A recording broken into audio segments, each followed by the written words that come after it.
Welcome everyone. Thanks for joining us this evening. I hope you're all well. My name is Colin McIver. I think most of you will know me, at least most of you will recognise me. I'm joined tonight's webinar by Joyce Hearn, who most of you will also know or recognise. I'm in lockdown here in Edinburgh. It's another damp and dreary night. We don't seem to be getting the sunny weather that you're having in England. Joyce is in lockdown in Paisley, which is on the other side of the country, and I think she's having a few sunny days, so she's been doing a little bit of sunbathing. I guess I know where you'd rather be doing this evening. One of the things I'm missing most in this lockdown is coaching the master's session. And I can't wait to get back to it. We've already got the next 4 years session plans all mapped out. So I'm looking forward to getting back to coaching.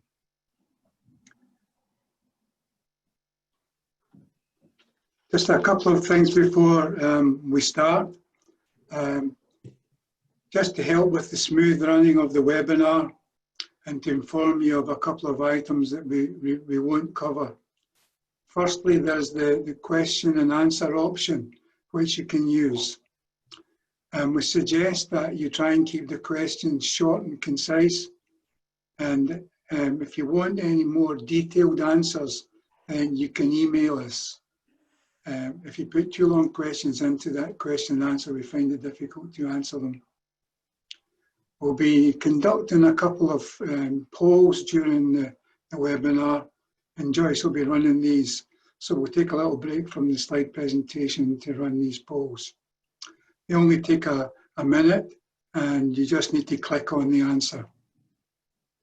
We'll be making the video recording of the webinar available along with the presentation and a list of the answers, the question and answers, so you'll be able to pick them up after the webinar is over.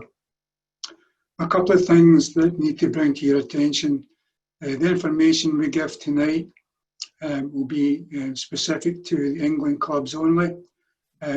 Other home nations will be having their own pathway to get out of the lockdown. However, having said that, we've shared all the information with the home nations, and most of the stuff that we talk about tonight will be used by them. The other thing that I need to make you aware of, the elite performance players have a different pathway to starting up.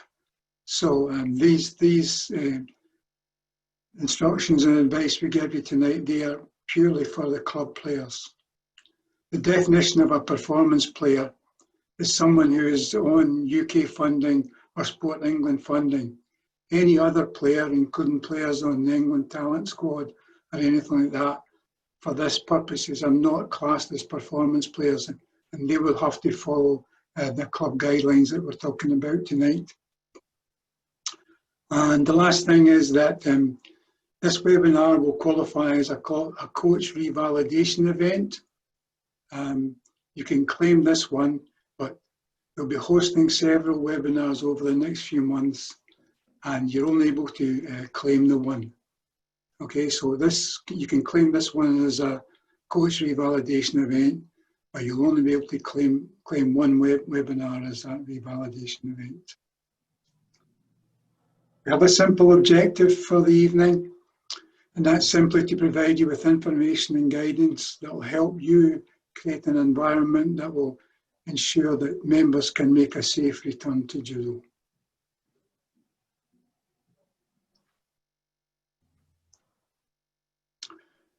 I'm now going to hand over to Joyce now, who's going to conduct the first poll. Over to you, Joyce. Hi, evening everybody.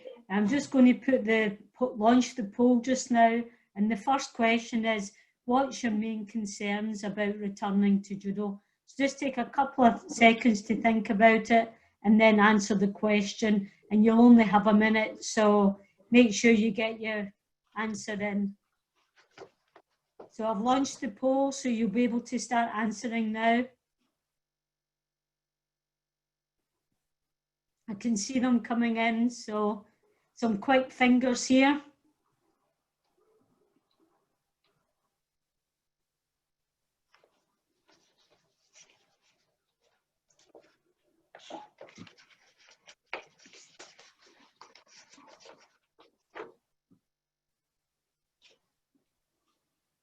Almost there.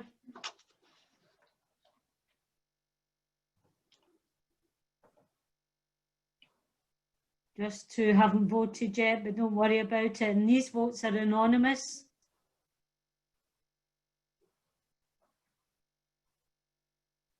Got 5 seconds left. And then I'll shut it down. Just give the other two in case they want to say something. Ending the poll now and sharing the results. So you'll be able to see the results on the screen now. And they're pretty divided between all the choices of response, but we can see, like in many of the other polls we've done, that safety of the members and reduced membership is quite high in the coach and the clubs out there. It's quite high on their sort of ratings around concerns going back. Okay, thanks for that. Just stop the poll now and hand back over to Colin. Okay, Joyce, thanks for that. That was interesting. Not unexpected, though. You closed it? Yep. Takes a little while sometimes for the screen to catch up.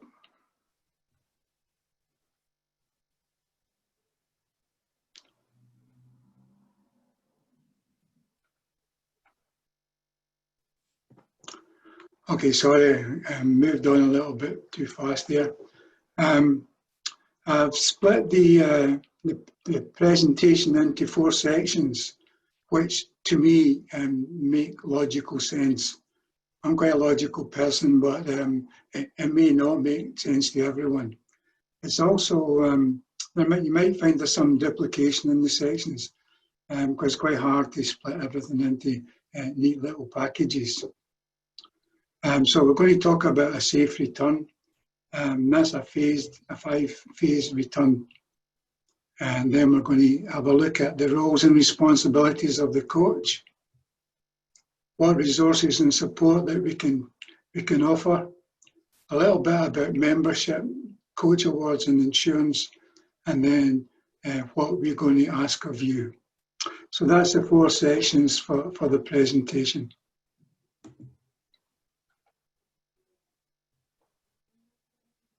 This quotation was used in a webinar I took part in early in the lockdown. It struck a chord with me as I think it clearly describes the situation we find ourselves in.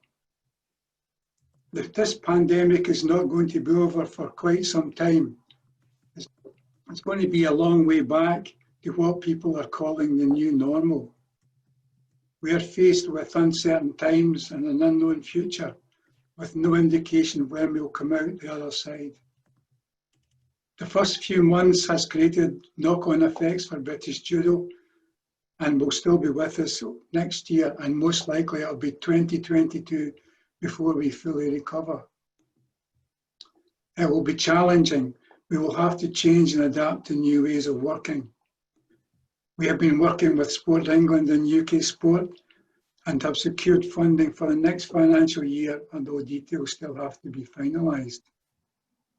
We are facing this storm, but if we work together, I'm confident that we will come through it. So it's an interesting quotation, and I think it's pretty relevant to the situation that we find ourselves in. We've been doing a club engagement exercise with the clubs. The development staff have been phoning the clubs on a regular basis. Of roughly 411 clubs that were affiliated, we managed to contact about 300 in the first round. And these were the sort of summary of their concerns. At that time, there was 76% of no immediate concerns. 18% concerned about future finance, and we're very, very aware of that. That particularly affects people who have schools, businesses and private operators. And we're looking at ways in which we can try and help them make a start back, a safe start. Going back into schools will be difficult, but we'll be looking at that in the next phase. 5% were concerned about future membership numbers impacting on your club viability, and we're all very aware of that. 1% were concerned about the vulnerability of coaches and players when they come back to judo, and that's something that we'll have to be aware of. Recently, we just conducted a survey of coaches. We sent an email survey to over 2,000 coaches. It was a very, very short time scale. We needed a quick reply, and the numbers who replied were quite small, but not below average for these type of surveys. We were looking at confidence and motivation to return to judo, and it was on a scale of 1 to 10.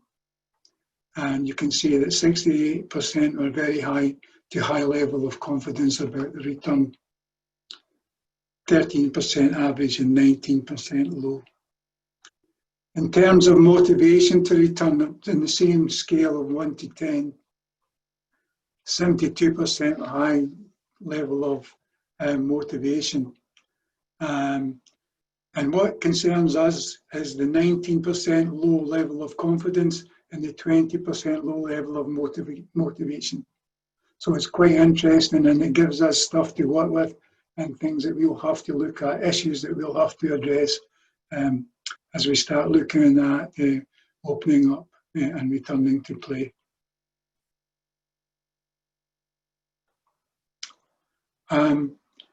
We've adopted a 5-phase approach which will gradually move us towards full contact judo. These phases only apply for judo in England. The other home nations will have their own pathway to return to play. But as I said earlier, we're sharing this information with them, and they will be using that as the basis for their return strategy. There's no starting date and there's no time for each phase. We await the green light from the government before we can actually go ahead. The 5-phased approach, and these 5 phases, the first 3 are about the return to judo in the club, and the second 2 phases are more about return to competition. At the moment, we're concentrating on phases 1 and 2, with special emphasis on phase 1. And what we're talking about here tonight is mainly all about phase 1. As soon as the government gives us the green light to move forward, we will start working. We started working on phase 2, but we'll start working on phase 2 to make sure that we get the documentation updated and make any changes as necessary. At this point, I need to stress that the stuff that we're working on and have already published on the website is in the final draft stage. And we're just waiting on the government giving us the go-ahead, and we'll make any necessary changes, especially around the social distancing. It may be that we will be able to reduce the mat area sizes and things like that under the guidelines, and any other thing with regard to numbers and things like that. So if we take a look at the phases, phase 1, you'll be able to see that the practice there is generally solo practice on members of the same household, and it will be restricted to a section mat area per person. For under 12s, it's 3 meters by 3 meters, and for over 12s, it's 4 meters by 4 meters. The maximum numbers allowed with the group is 10, including the coach. And the activities will be non-contact fitness and solo judo-specific general outdoor fitness, adhering to the social distancing rules. So that's basically the outline for phase 1 in the return to club. We don't know how long that phase will last. And then when we move on to phase 2, it's released and slightly changed a little. Throw in practice one partner from outside the same household. And you can see how we will gradually move through the phases. Of course, the phases can be reversed. If we have a spike, then it'll be a spike in infection, then maybe we'll go back into some form of lockdown. And you'll have seen that in Leicester. There has been a spike in the infection rate and they're back into lockdown. So we could end up in phase 2, but then if there's a spike or something like that, then we have to move back to phase 1. So I'll hand over to Joyce now, who will take us through the next few slides. You're mute. Hi everyone again. I'm going to take you through some of the guidelines that we've already spoken to clubs about. And the first part of this will be about preparing the people for coming back to your club. And what we want there is for you to ensure that the guidelines are available for all your club members. Anybody that's coming along to the sessions should be aware of what the guidelines are, both from a government perspective and from you as the club coach perspective.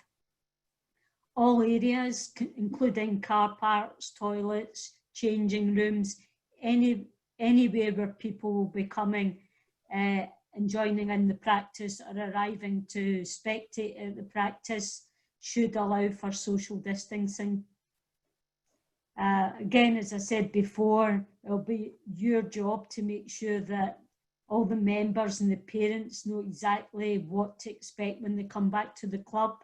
And this will include times, session times, session days, what's expected of them when they arrive at the club in terms of changing rooms, toilets, first aid kits. There'll be it's all in the guidance document, so you'll be able to look in there for a more detailed account of what they'll be looking for. And of course, for many, it will be a slow phase return with low volume and low intensity of training. Now, this will vary club to club and age group to age group within the clubs themselves. As some clubs have been doing a lot of stuff online at the moment, their players will be perhaps coming back at a higher fitness level. So the coach will be able to adjust what they do with the players in that instance. But we advise for the majority some low volume, low intensity judo.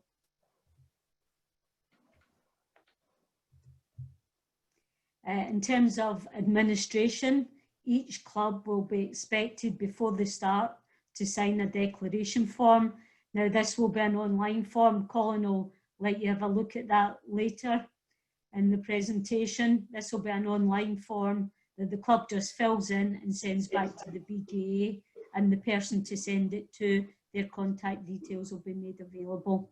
It's to make it as easy as possible for the clubs to sign up saying that they'll do everything to ensure that the BJA guidelines and the government guidelines are followed. There'll also be a player or an athlete's COVID-19 indemnity form that will ask all players turning up to the session to have signed, if possible, via the online declaration form, indemnity form, sorry, or the club can have that form sitting next to the register. The players have a look at it and they can sign on the register, or their parents can sign to say that they don't have COVID-19, they don't have any of the symptoms, and they haven't been in contact with anybody that's had it. There'll also be an expectation that the club maintains an up-to-date register, and within that register you'll have your obviously the name of the person that's on the session, the date of the session, the time of the session, and whether they've signed the indemnity form to say that they're COVID-free. And there's an example of that will be made available. We demonstrated it on the club webinar. So it's basically having an up-to-date register. And the reason for that is for tracking and tracing. So if somebody goes home and they get symptoms of COVID-19 and are confirmed of having COVID-19, or they've been in contact with someone with COVID-19 that they weren't aware of till after the session, then they'll be able to track and trace everybody else that was the club or the government bodies that are responsible for that will be able to track and trace who was there. At this point, I'd also like to mention that we expect that anybody practicing judo at any time, but especially when they come back for insurance purposes, must have a BJA membership, and the coach must make sure that their coach award is still valid and up to date. Now, at the moment, we've put in place a scheme for membership where if you maintain your membership, you'll be given, if it's 4 or 5 months before we get back from the start of the lockdown to whenever we get back, they will be given that time back onto the membership, and that'll be done automatically by the BJA, so there's no need to worry about that. Okay, thanks. Next slide, Colin. Okay, in terms of the mat area, for spectators and parents, we advise where possible not to allow parents or spectators into your hall, but we know that it's not possible to keep everybody out. There may be a young child that needs somebody sitting in the spectator area. However, if you don't have the space, nobody should be in the dojo unless they're practicing. And anybody that is in the dojo, if it has, if you're big enough to allow this and to allow for 2 meters distancing, then the seating should be at least 3 meters back from the mat edge. And this allows a meter for people to travel up and down the side of the mat and still maintain that 2 meter distance. The mat area for over 12s, we're recommending, Colin's already mentioned this, a 4 by 4 meter mat space per person for anybody over 12. And we would expect that the coach and whoever's responsible in the club for setting things up will ensure that that's well defined, that area. It may be tape that you use to define the area, or you maybe turn around the mats around the side of that 4 meter space. And it's the same for the under 12s. That will be a 3 by 3 meter mat space. And again, you should make sure that it's obvious what that boundary is for the players on the mat. In terms of cleaning, we recommend that you use government cleaning products, and we'll provide that link for you to go into the UK government guidelines, and they'll be contained in the BJA guidelines. The expectation is that all mats are cleaned appropriately before the start of the session, before you open your club up.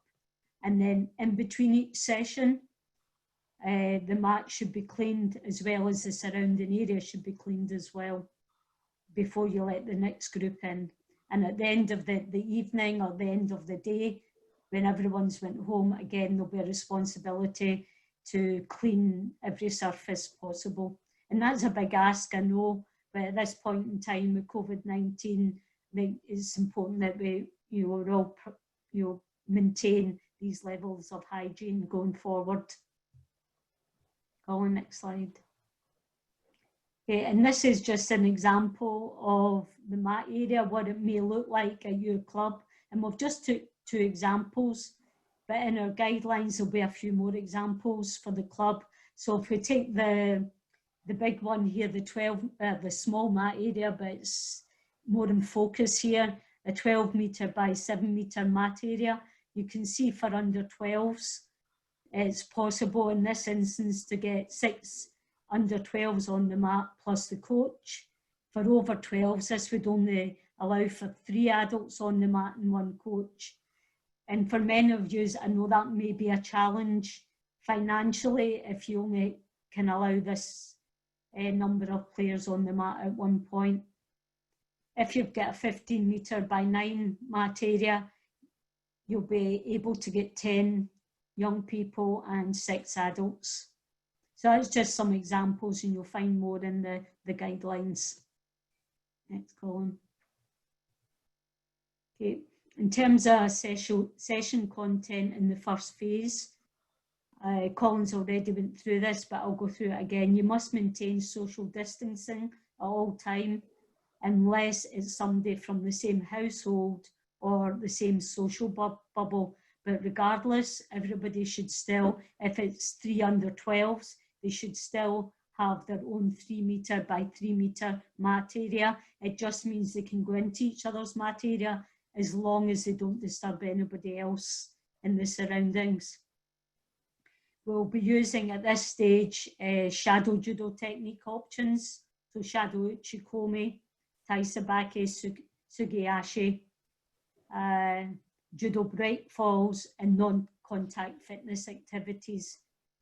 If you've got an activity that requires people to move, then we suggest that they're guided by the coach so that they all move in similar directions at the same time. Easier said than done, I know, because I'm the type of person that would go right when I'm told to go left. So I know there's other people out there that would do the same, but try to manage that as best you can. In terms of equipment, if you're providing equipment at the club for people to use, ensure it's cleaned based on government guidelines. And if the player's taking their own equipment in, ensure that the player, if it's a teddy bear, and I know a lot of people have used teddy bears, ensure that they've cleaned them sufficiently, because teddy bears are one of the worst objects for carrying infection, and that's well documented. We all know that young kids and all their teddies, they harbour all sorts of viruses and bacteria, so just be aware of that. And we'll be asking them to bring their own first aid equipment if the club can't provide everything that's needed. In terms of visual aids, we'll put visual aids in here, and that's because we're aware that a lot of coaches will be coaching on their own, and they may not have anybody to demonstrate any techniques, so that the young people get a visual picture of what they're doing from a shadow uchikomi perspective. So if they're doing, I don't know, taiyatoshi, they've got a visual of taiyatoshi as well as going through the movement patterns that are associated with it. It's just a good visual aid to help you deliver your practice. Next column. Okay, thanks for that, Joyce. Yep. Okay. Thanks for that, Joyce. We want to talk a little bit now about the roles and responsibilities of the coach. There is no question in my mind that the coach will be the key player in all of this. The coach will play a leading role in the return to judo. I think they are the key to ensuring that members will make a safe return. They will have the most challenging role, and they will have many responsibilities. They are faced with the crucial decision of when and how they will start the return process, and that won't be easy. You'll have to look at your venue and the situation that you are in specifically, and how you'll be able to go about making that. It will be a difficult decision. It'll be the when and how you go about it. It'll be very challenging. In fact, implementing the guidelines will be very, very challenging for everybody, and more difficult for some than others, but it certainly will be a challenge. As I said, implementing the guidelines will be a huge challenge, but it's important that the guidelines are adhered to. Failure to adhere to the guidelines will cause major problems for judo. We don't want to be the sport that causes a spike in the infection rate. We don't want judo to get a bad name. We don't want the kids to get infected if we don't follow the guidelines properly. And so already some people have asked whether or not they have to implement all the guidelines. And the answer is yes, you have to implement them as best that you can possibly do. And there's no way around that. These are guidelines that are set by the government. There's a lot, an infection, if the infection rate spikes, this will set us back, as I said earlier. We could be in phase 1, we could be in phase 3. And if we have an infection spike in an area, we may get taken back to phase 1. So it's really important that we stick to the guidelines. For phase 1, we don't know how long that'll last. It might only be a few weeks. And so we'll be able to increase the numbers pretty quickly, maybe a little bit longer than that, but we hopefully that the first few phases will be relatively short if the infection rate continues to decrease as it's doing at the moment. The coaches have got a very, very important role in communicating with the parents and guardians, the kids themselves, and everybody else that's involved with the club. Now, in the guidelines, there is information and guidelines for the children. There's guidelines for the parents and guardians that you can modify and use. And we'll be able to provide you with editable copies of those so that you'll be able to either pass the guidelines on or you'll be able to give the parents a link where they can read them for themselves. The programme delivery is going to be hugely difficult and very, very challenging for coaches. Kids are not used to standing still. We know they want to play. We know they want to interact with other kids. To keep them on a 3-metre square for any length of time is going to be difficult. Children with behaviour problems will be difficult to manage. So this will be a real challenge for delivery of your sessions. And I think it would stretch your coaching skills to the limit to make sure that you try and keep an interest in class and keep the class interested, especially if they're used to playing lots of games and things like that. And how you decide who you will bring back will be a challenge. Extremely challenging if you've got a class of 30 kids and you've got a small mat where you can only take 6. You may be able to increase the number of sessions that you can run, but you may not. The venue may be a limiting factor. You have to be aware of the safeguarding issues as well. As Joyce says, we're generally not encouraging parents to be in the hall, and you'll be coaching on your own, so you need to be aware of any safeguarding issues and be very, very careful that you adhere to the safeguarding issues as much as possible. Finally, I think it's really, really important on a personal level that you look after your health and well-being and you try to keep active, keep healthy, and try and stay safe. So that's important. You know, we know that, and one of the things we did with the clubs, the engagement, a lot of people quite concerned about their health.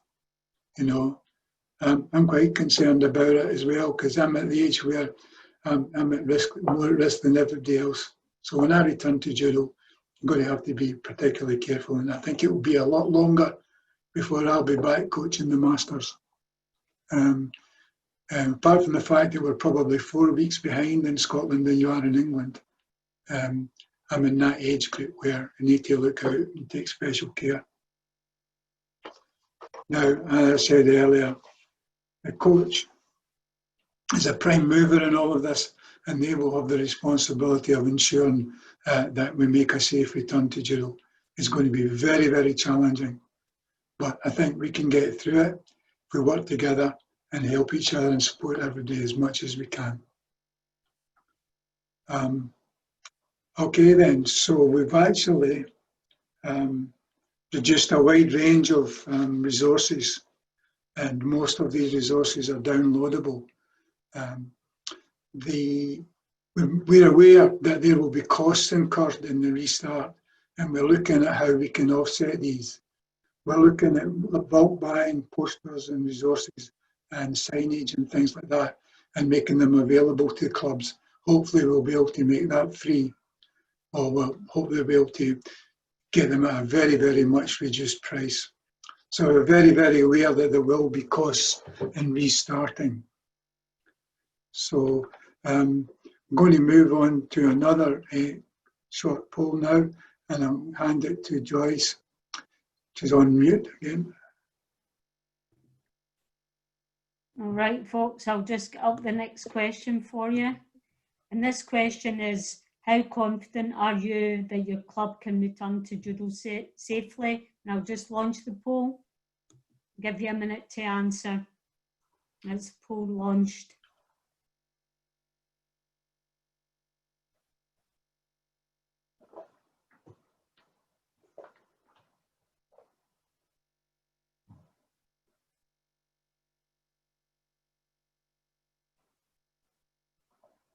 But you're getting quicker at this now.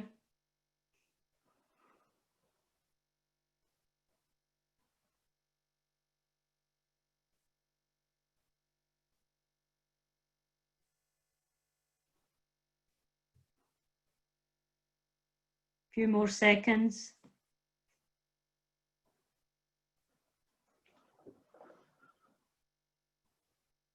I'm going to cut the poll off now. That's all right.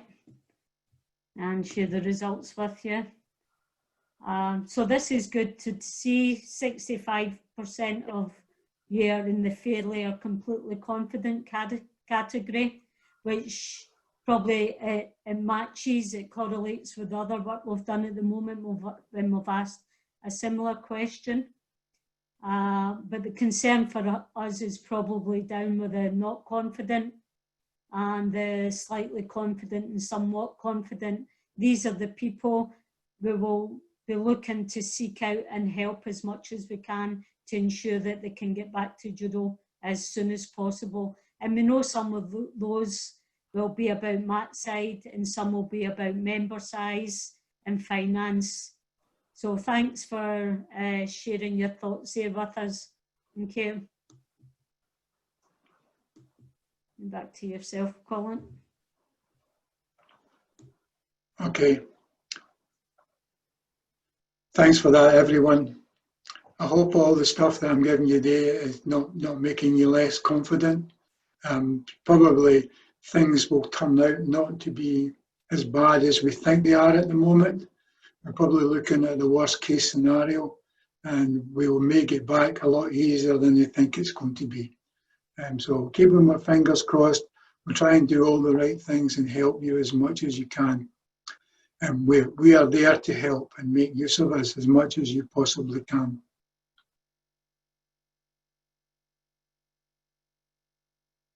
You closed it, Joyce?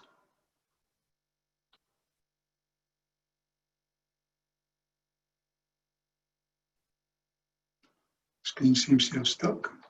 Oh, there we go. Okay, so we've got a whole wide range of resources and support. We've got the club guidelines, which have already been published and they're on the website. And we've got the staff who can support you. We've got a club support grant program that we're looking at the moment. There's the website, the COVID-19 hub. We've got signage and infographics, and we've got social media. Okay, so the club guidelines, they've already been published and they're on the COVID-19 website. They're very much a final draft, and this is the four or five main areas it's in it. There's a return to play, phased return section, child, adult and parent information, mat layouts, first aid, indemnity forms and risk assessment. So I'll just click on this and it should show you. This will give you an example, and this is the contents page of the document. And if you have a quick scan down through that, you can see that it's very, very comprehensive. The things about returning to judo for juniors, adults, and parent and guardians are very relevant to you, and that's something that you'll be able to use. The athlete indemnity form and the club declaration forms are all there, and I'll show you them in a minute. So it's a very, very big document. As you can see, it's quite comprehensive, lesson plans and things.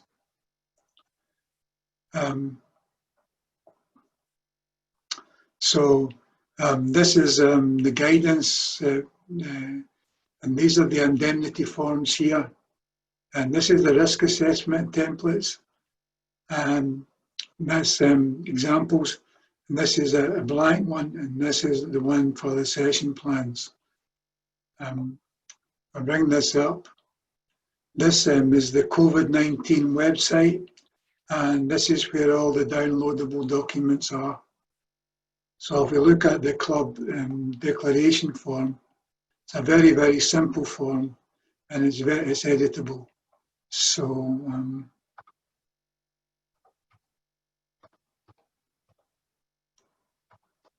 so you're able to edit these forms and just email them in.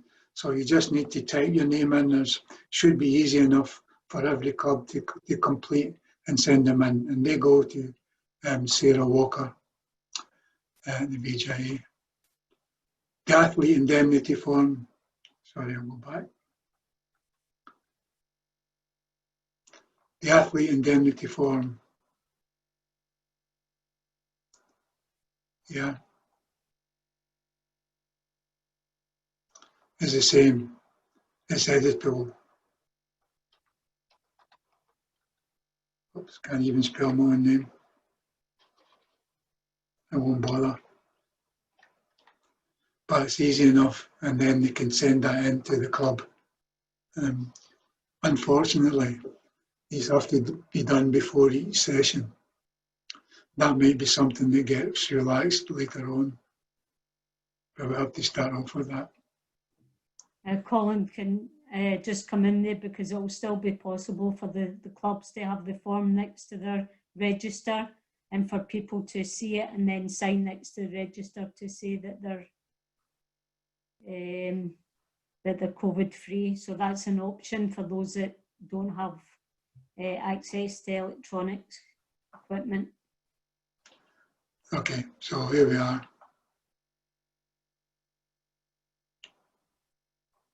This is another one. This is an example of session plans that we've put together for you. So I think there's 10 or 11 there. You can use these.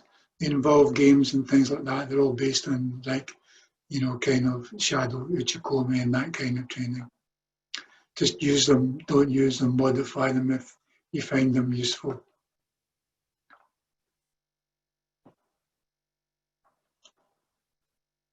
Okay, so we've been looking at putting together a fund that we'll use to help clubs get restarted. We know that there is going to be costs involved in restarting, and they might be quite significant. We estimate they could be up to £500 just to put in place the cleaning equipment, any PPE that's needed, face masks, things like sanitizers, mat cleaning equipment, various things that may be needed. You may not need that stuff. You may be working in a venue where they will do most of that and you'll have very little expenditure. You know, it may be just something like cleaning of mats and things like that.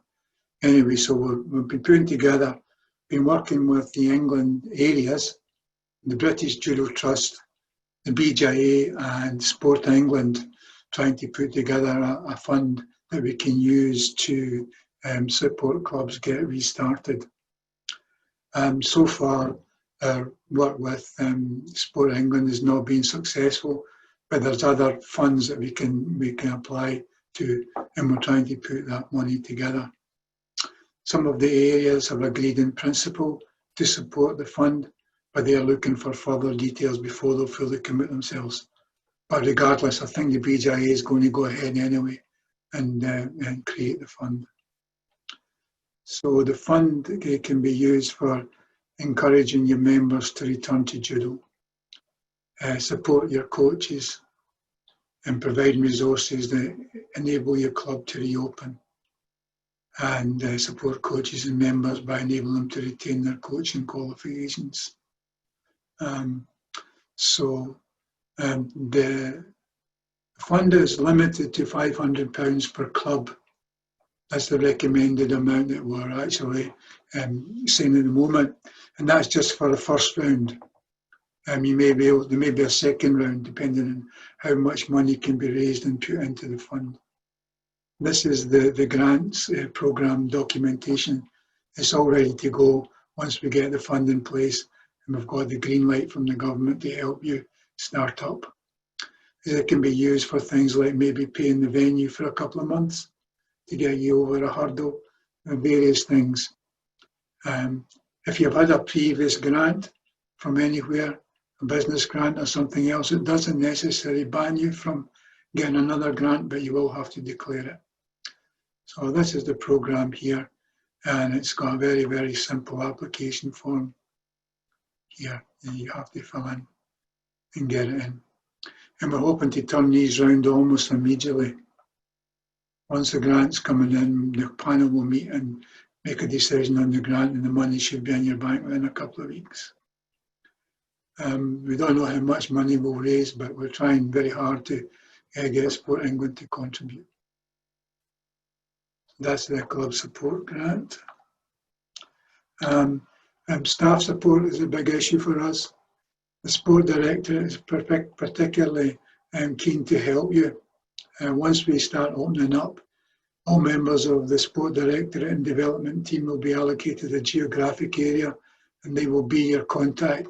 So you can contact them for any help that you actually need. And we'll try and help as quickly and as much as we possibly can. And the team are all ready and waiting as soon as you can contact them about getting started up. The membership team, again, are there to help you. We're asking everybody to make sure they renew their membership and things like that. Don't leave it last minute, because that will mean that the membership team will probably be swamped when they return. The office is closed at the moment and the staff are working from home, and they're only going into the office to fulfill any membership things 1 day a week. We're also providing support links, and we haven't published these yet, but these will be links so that you can go straight to the person that you're trying to contact. If you're looking for funding, there will be a funding link, and other things. You know, if you're looking for support for club grants and things like that, there will be a link that you can go, and you go straight to that person rather than phoning the office and trying to get moved about from pillar to post. And there's the COVID-19 website, and this is where you can go for all advice. And we want to try and keep updating that as much as possible. And you can get to the COVID-19 hub from the front page of the BJA website. There's a lot of good information on there. And in fact, that's where the Safe Return to Judo documentation is. Just by clicking on that, and it'll take you right to the website, and everything is there for you to download.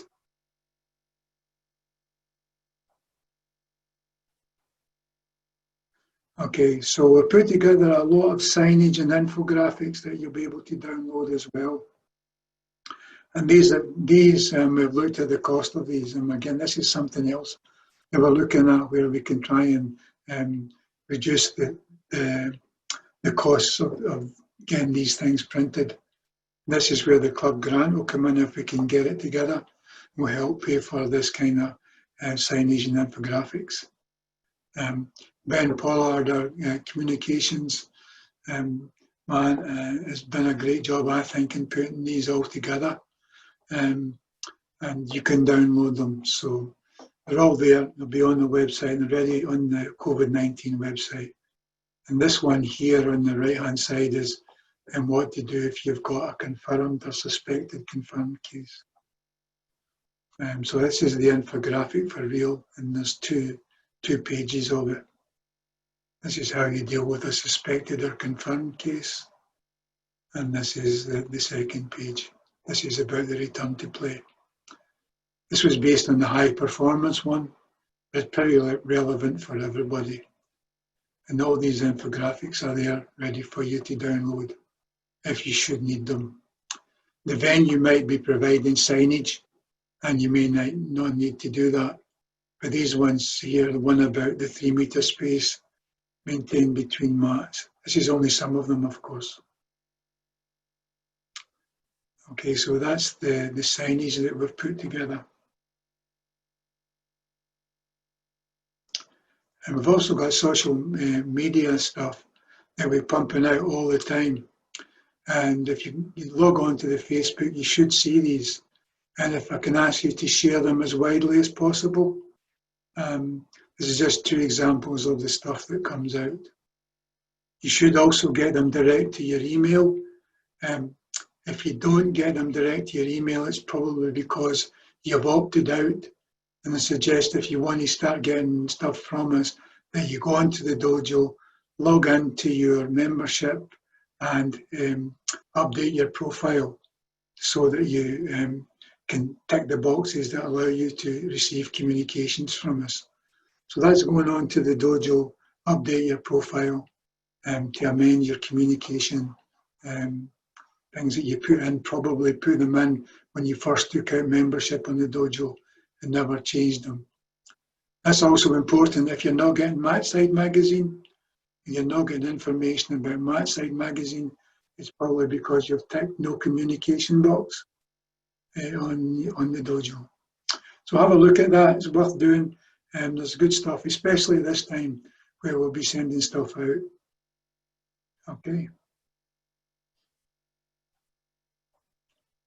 Okay, just a little bit about membership. I think Joyce has really covered the thing about membership.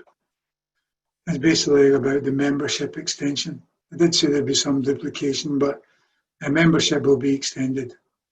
So if the lockdown has already lasted 3 months, so if your membership is due, you'll be given that extra 3 months at the end. If it goes on for any longer, we'll just be adding that to the end of your membership, and you don't have to do anything. Coach awards, we've been given an extension on them as well. And there is certain things you can do with your coach award. You can do some stuff online, and you can get some revalidation stuff done while you're not able to do any judo. Club registration is important. And you can make sure if you're not responsible for it, you can get in touch with your club chairman or your club secretary and get them to update their club registration. Now, a lot of people have paid their club registrations, but have not updated the dojo, and we need the dojo updated before we can accept the registration. And again, this is important for you for insurance cover. Same with coach awards. We made that extension, and it's important that you keep your coach award up to date. Again, that's for insurance purposes. Now, the guidelines and everything that we've produced have been endorsed by our insurance company. So everything that we see here today and everything that we're doing, we're running past our insurance company to make sure that they're endorsing that. There's no COVID-19 insurance. If COVID-19 is, you catch that, there is no insurance and we'll cover you for that. The BJ insurance doesn't cover that kind of thing. That'd have been too expensive. We did check that at the beginning, but we know for sure that we're not covered. Where we need this insurance, we need this insurance to ensure that the coach is covered and that you are protected and protected from anybody suing you or anything like that. You can go to the BJ Insurance website. If you click on the link, it's psjudo.com. You can get there from the BJ website main page under membership, I think it is. And you can go there and you can download all the documents, the insurance cover, personal accident, and the liability insurance. And it's important that if you need everything that, but the most important thing that's on that website is you're able to report an incident there. And that's on the website. Or we go to the website, maybe just kind of have a quick look. It's here, report an incident. And here it's here, download the form here. So you can download the report and incident form there. So it's worth knowing that you can get to the BGA website and you can report that incident online. Okay, so what we ask of you, I'm going to ask Joyce to come off mute and talk us through this one. So what we ask of you is that you read the documents carefully, and Colin's shown you where they are on the BGA website.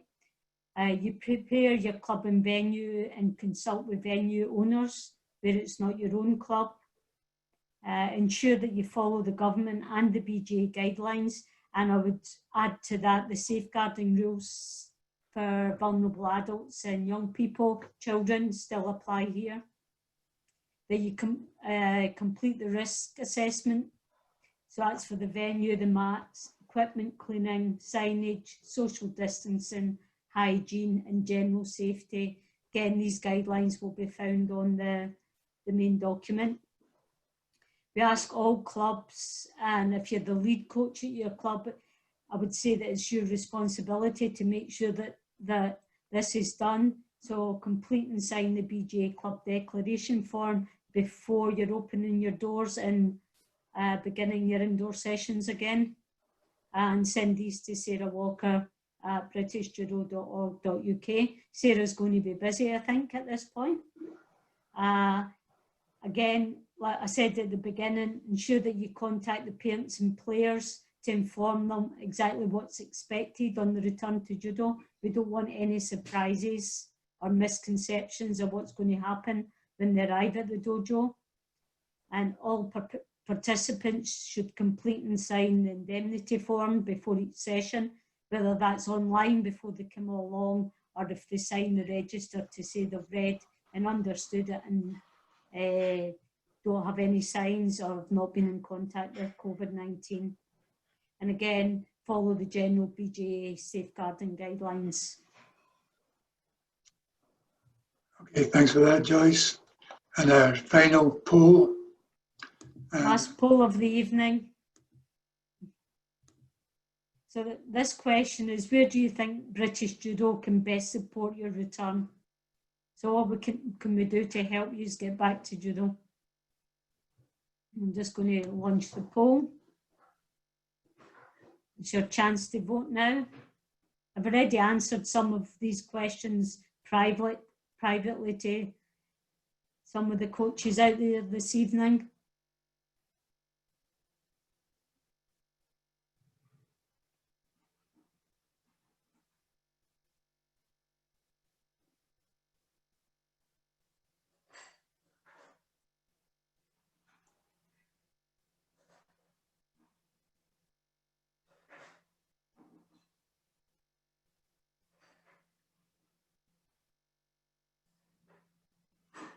Okay, I'm just going to end the poll in another 5 seconds.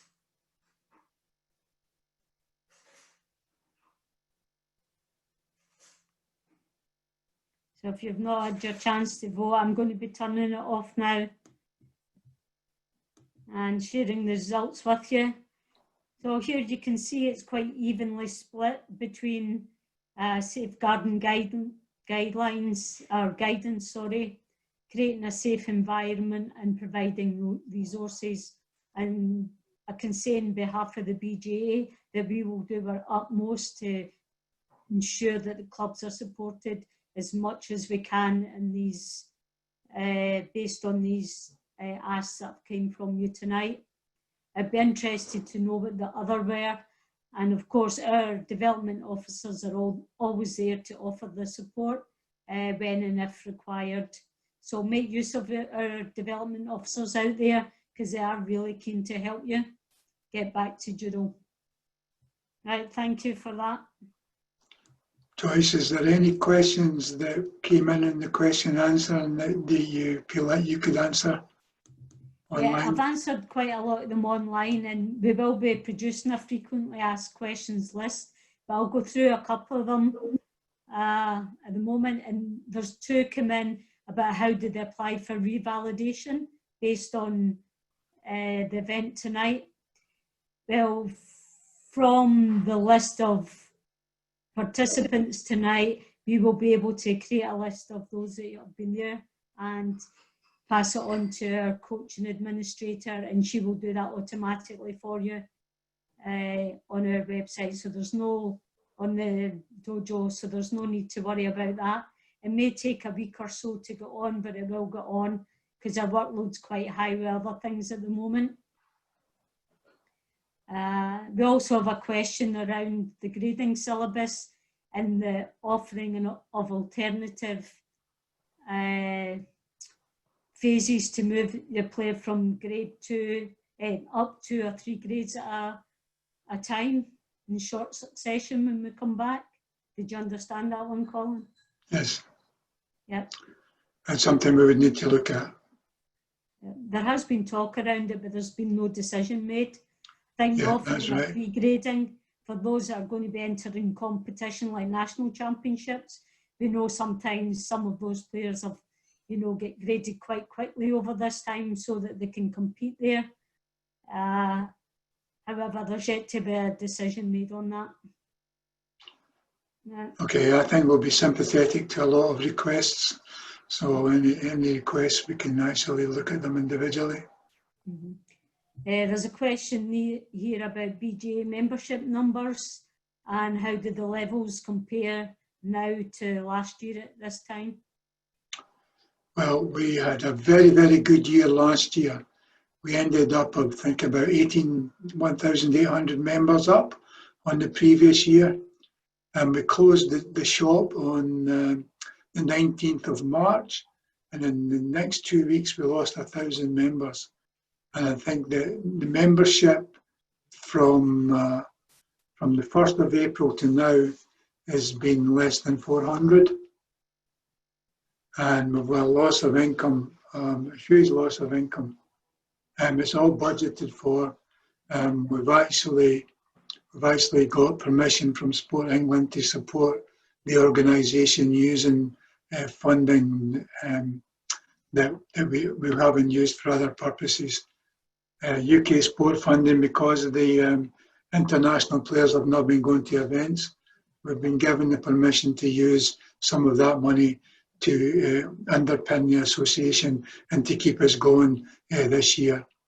But the lack of membership over this 3 months will have a knock-on effect in the first 3 months of next year, because we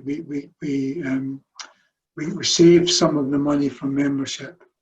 We don't spend it, all the money at one time. We hold some over till next year, and that money won't be available for next year. So I was talking about the effects being a knock-on effect, and then that'll be a knock-on effect the following year as well. Yeah, so it's financially, we're losing a lot of money at the moment. Yeah. I think we'll take 2 more questions, Colin, from the list here. One is, are the grants available to all 4 home nations? The grants that we spoke about today are for England only. The home nations will have their own grant support scheme. Okay. Just one more. Boris said that we can be 1 metre away. So why is the distance still 2 metres at this present time? I'll answer that if you want, Colin. So Boris has said 1 metre away. However, he said it's 1 metre minimum, and he's still advising 2 metres where possible. So we've still been working with 2 metres.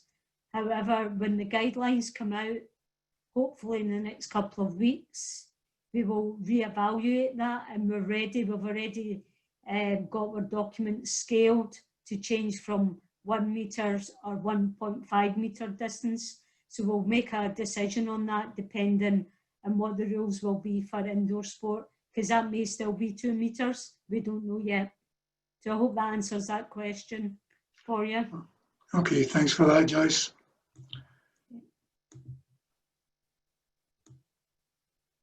And the rest we can answer offline. We can get back to everybody else. So if your question's not been answered this evening, we get a list of these questions and we will get back to you. Okay, thank you very much everyone for joining us this evening. I hope you found that useful. If you have any questions or comments, please email us. There will be a follow-up email with information about access to the video recording and the presentation, and that will be included in the email. Finally, my thanks to Joyce for her contribution tonight and also for setting up and hosting the webinar. And Joyce has been instrumental in getting these webinars off the ground.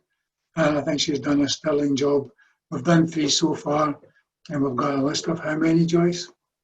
We've got about 12 over the next few months, but we'll certainly be doing it 4 or 5 over the first 4 weeks Okay. in the webinars. And then I think the next one is coming up shortly. Yeah. Next one's coming up shortly for parents. Yeah. Right. And we're also putting the video live on the COVID-19 website. So other coaches, if you've got any coaches in your club that want to watch it, you can point them in that direction. And finally, my thanks to you. I hope it hasn't been too depressing. It's a challenging time for everybody. And I feel certain that we will get through it. We are facing a storm, but you know, there's also sunshine on the other side. And we look forward to that time when we can get back to doing the sport that we're all so madly passionate about. So enjoy the rest of the evening and stay safe. Thank you, everybody. Good night.